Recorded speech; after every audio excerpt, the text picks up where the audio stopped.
Hello everyone, learner স্টুডিওয় তোমাদের সকলকে স্বাগত। পড়াশোনা সংক্রান্ত ভালো ভালো ভিডিও পাওয়ার জন্য চ্যানেলটাকে সাবস্ক্রাইব করে পাশে থাকা বেল আইকনটা প্রেস করে নেবে। আজকের এই ভিডিওতে আমি ক্লাস 5-এর আমার গণিত বই থেকে 61 পৃষ্ঠার অঙ্কগুলোকে সমাধান করে দেখাবো। তোমরা এই ভিডিওর ডেসক্রিপশন বক্সে দেওয়া লিঙ্কে ক্লিক করলে ক্লাস 5-এর আমার গণিত বইয়ের প্রথম থেকে ভিডিওগুলো পেয়ে যাবে। চলো ভিডিওটা শুরু করা যাক। এই 61 পৃষ্ঠায় তোমরা শিখবে মৌলিক উৎপাদকের সাহায্যে লসাগু নির্ণয়। প্রথমে দেখো 15 আর 20 লসাগু নির্ণয় করতে দেওয়া আছে। তো প্রথমে কি করতে হবে, যে দুটো সংখ্যার লসাগু নির্ণয় করতে হবে সেই সংখ্যা দুটোকে মৌলিক উৎপাদকে বিশ্লেষণ করে নিতে হবে। ঠিক আছে, তো 15টাকে বিশ্লেষণ করলে 3 আর 5 পাওয়া যায়, আর 20টাকে বিশ্লেষণ করলে দেখো 2, 10, 2, 5 এগুলো পাই। মানে 10টাকে ধরবো না, 2, 2, 5 এটা 20টাকে এরমভাবে বিশ্লেষণ করছি।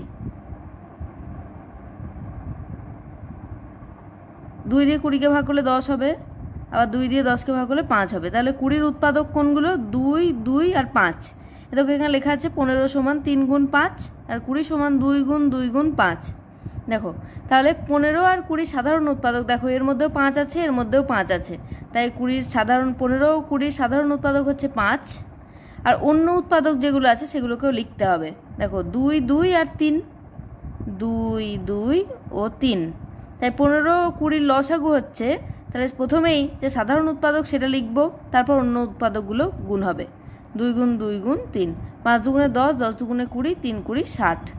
তাই 15 ও 20 লসাগু হবে 60। এরপর 2 নম্বরে আছে মৌলিক উৎপাদকের সাহায্যে নিম্নলিখিত সংখ্যাগুলির লসাগু নির্ণয় করি। প্রথমে আছে 12 ও 18। প্রথমে 12 আর 18কে বিশ্লেষণ করে নিতে হবে। 6 দুগুণে 12, 2 দিয়ে আবার 6কে ভাগ করলে হবে 3। আর দেখো 18কে আমি বিশ্লেষণ করে নিচ্ছি। 9 দুগুণে 18, 3 × 9।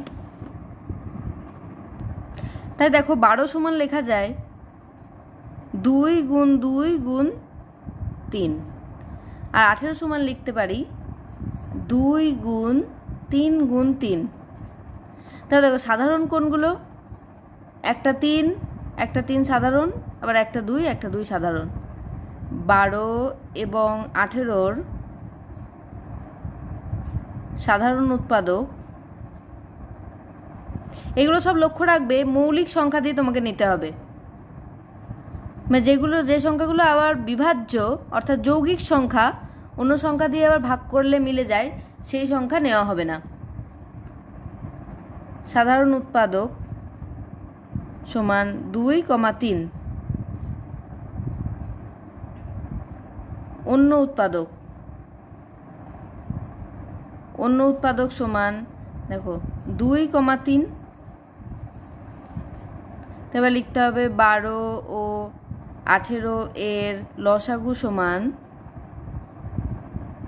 যেগুলো সাধারণ উৎপাদক সেগুলো এবার লিখব 2 গুণ 3। এবার অন্য উৎপাদকগুলো লিখব 2 গুণ 3, 3 দুগুণে 6, 6 দুগুণে 12, 3 12 36। তাহলে 12 ও 18 লসাগু হলো 36। এরপর ক্ষয়ের দাগে আছে 45 ও 75। প্রথমে 45টাকে বিশ্লেষণ করে নিতে হবে। দেখো 5 9 45 আর 3 × 9, আর 75কে করছি। দেখো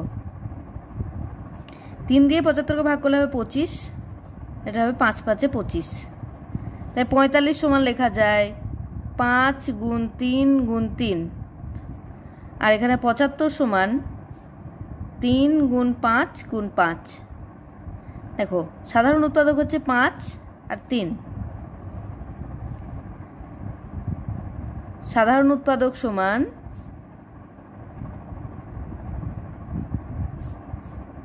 5, 3, আর অন্য উৎপাদক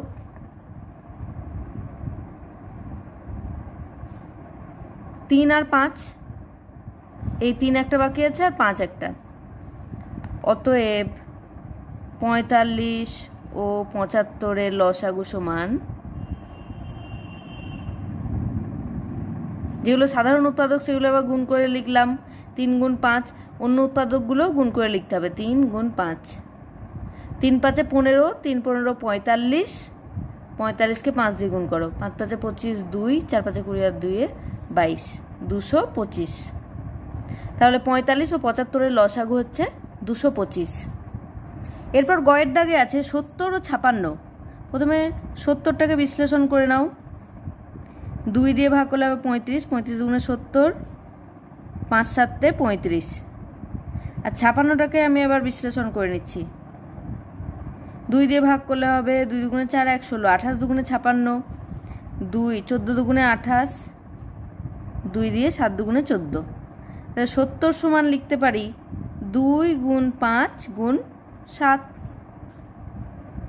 আর দেখো 56 সমান লেখা যায় 2 গুণ 2 গুণ 2 গুণ 7। দেখো সাধারণ উৎপাদক হচ্ছে এখানে 2 আর 2 আছে কমন, আর 7 আর 7। অতএব তাহলে সাধারণ উৎপাদক সমান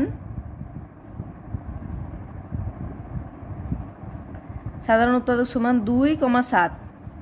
আর অন্য উৎপাদক সমান দেখো এখানে আছে 5, এখানে আছে 2 আর 2 2 2। অতএব 45 ও 70-এর লসাগু সমান সাধারণ উৎপাদকগুলো এবার গুণ করছি।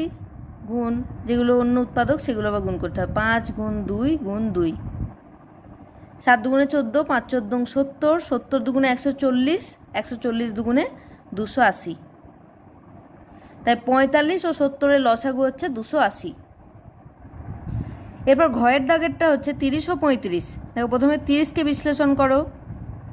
তাহলে 3 10 30, 2 দিয়ে 10কে ভাগ করলে হবে 5, তাহলে 2 5 10। আর 35টা হবে 5 7 35, 7 তো আর ভাঙে না, আর হবে না। তাই 30 সমান লিখতে পারি 3 গুণ 2 গুণ 5। আর এদিকে 35 সমান লেখা যাবে 5 গুণ 7। তাহলে সাধারণ উৎপাদক দেখো একটাই আছে 2, এই 5 সরি দেখো এখানেও 5 আছে, এখানেও 5 আছে, দেখো আর কোনো কমন নেই। অতএব সাধারণ উৎপাদক সমান 5।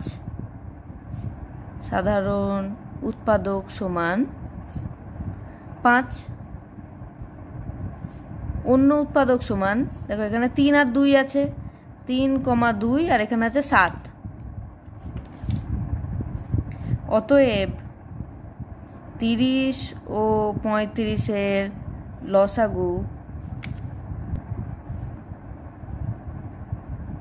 সমান দেখো সাধারণ উৎপাদকটা একবার লিখলাম 5 গুণ এখানে হবে 3 গুণ 2 গুণ 7, 5 3 15, 15 দুগুণে 30, 30কে যদি 7 দিয়ে গুণ করো তাহলে হবে 210। 30 ও 35-এর লসাগু 210। এরপর 3-এর দাগে একটা অঙ্ক আছে 36 ও 54 দ্বারা বিভাজ্য ক্ষুদ্রতম সংখ্যা নির্ণয় করি। 36 ও 54 দ্বারা বিভাজ্য ক্ষুদ্রতম সংখ্যা নির্ণয় করতে দিলে সেটা গসাগু নির্ণয় করতে হবে। তো দেখো 36 ও 54-র গসাগু নির্ণয় করি, তাহলেই ক্ষুদ্রতম সংখ্যা পেয়ে যাব। 36 ও 54-র লসাগু, এটা দেখো কোনো নিয়ম উল্লেখ করে দেয়নি, তাই এটা লসাগুটা অন্যভাবে করছি। এমন মৌলিক সংখ্যা এখানে নিতে হবে যে সংখ্যা দিয়ে দুটো সংখ্যাকেই ভাগ করলে মিলে যায়। 2 দিয়ে নিলাম, 18 দুগুণে 36 আর 27 দুগুণে 54। এবার দেখো 3 দিয়ে নিলে 18 আর 27 দুটোকেই ভাগ করলে মিলবে, 3 6 18, 3 9 27। আবার দেখো 3 দিয়ে ভাগ করলে দুটো মিলবে, 3 দুগুণে 6, 3 3 9। দেখো আর যাবে না। অতএব নির্ণেয় লসাগু সমান এই সবগুলো গুণ করতে হবে। 2 গুণ 3 গুণ 3 গুণ 2 গুণ 3, 3 দুগুণে 6, 3 6 18, 18 দুগুণে 36, 36কে যদি 3 দিয়ে গুণ করো 3 6 18, 1 3 3 9 আর 1 10, 108। এবার উত্তরটা চেয়েছে যে অতএব 36 ও 54 দ্বারা বিভাজ্য ক্ষুদ্রতম সংখ্যাটি হলো 108। হয়ে গেল। এরপরে দেখো অন্যভাবে লসাগু খুঁজি। এটা তোমাদের এই অঙ্কটা বইয়ে করেই দেওয়া আছে, তাই এই পৃষ্ঠার অঙ্কটা যেখানে শেষ হলো ভিডিওটা ভালো লাগলে তোমরা একটা লাইক করবে, বন্ধুদের মধ্যে একটু শেয়ার করে দিও। আর যারা এখনো পর্যন্ত চ্যানেলটাকে সাবস্ক্রাইব করোনি তারা সাবস্ক্রাইব করে পাশে থাকা বেল আইকনটা প্রেস করে নেবে। দেখা হচ্ছে নেক্সট ভিডিওয়। টাটা।